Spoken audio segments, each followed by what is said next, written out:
Alrighty, so I had a hell of a time getting this apart. Unfortunately, the camera was not cooperating for some reason.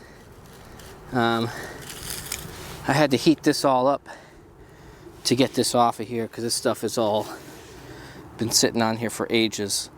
So I got that all pretty cleaned up now. This is out, and we're basically going to see what we have going on here for a well. I don't know if there's... I don't know what we're going to find out.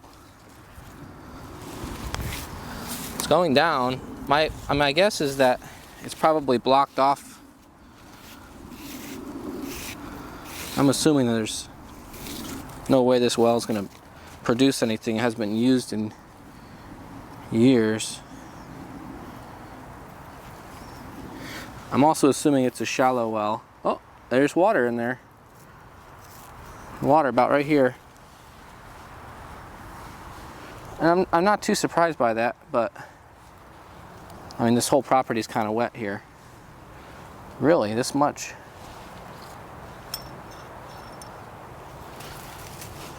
I don't know if it's water, if it's... Appears to be water down there.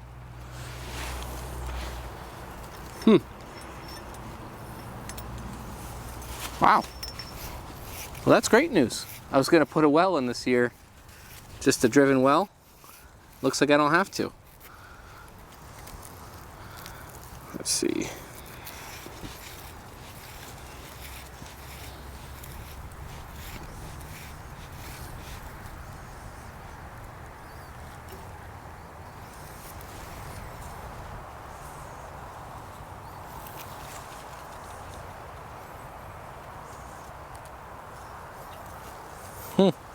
All be.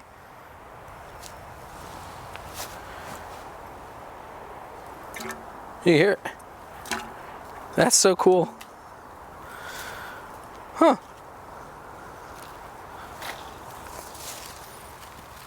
Wonder how deep it is.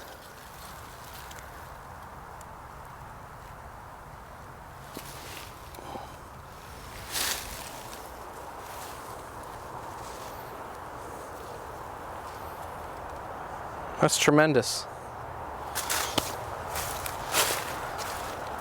So that's actually the grounding rod there. There used to be a well pump house right here.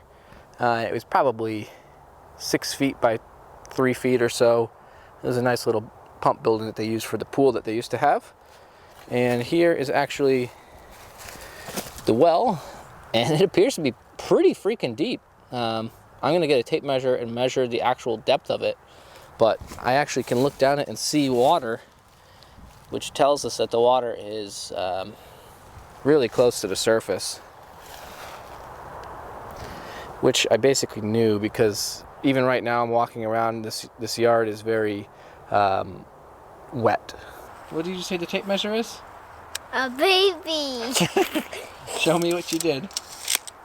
Show me what you did with your baby. Is it heavy or is it light? Light. Light. What do you think about our new well that we found? Good. Yeah. Alright, so I just measured the well and we have 13 feet of standing water in there at this moment. Now it is spring. I don't know what the summer's going to be like, but as of right now we have 13 feet of standing water in there. And then the pipe sticks up another foot above that or so. So the actual well, it looks like probably 15 feet, I would say, in total for the whole, with the point and everything. I would assume somewhere around that range. So how exciting to find that on the property. And I know, like I said, I know the water table here is high because our basement floods and everything. So like I know I can go outside and dig a hole, but it just saves me the hassle of going out and buying more piping and everything. So I'm going to look into what type of pipe to get. I'm going to look into some of the solar setups. That would be the best situation. That way I can water the garden with it and I can water the fruit trees in the back with it. And when I start growing more vegetables in this whole area here, hopefully maybe this year, depending on how busy I am, it will allow me to have free water. And everyone likes free solar power So thanks for watching. Hope you enjoyed the video today. Wish I could have got some more footage, but unfortunately my camera has been having an issue. So I have to send it in for repair. Actually, it keeps randomly freezing, and if you have the Canon M50 and you're having this problem, it seems to be colder weather doing this. It's not cold enough to make, it's like 40 out, so it's not freezing, but you know, it's definitely colder weather. So maybe that has something to do with it. But I'm going to send it back to Canon, and I'm probably going to pick up another one at the Best Buy in town here. So look forward to seeing you in the next video. Thanks.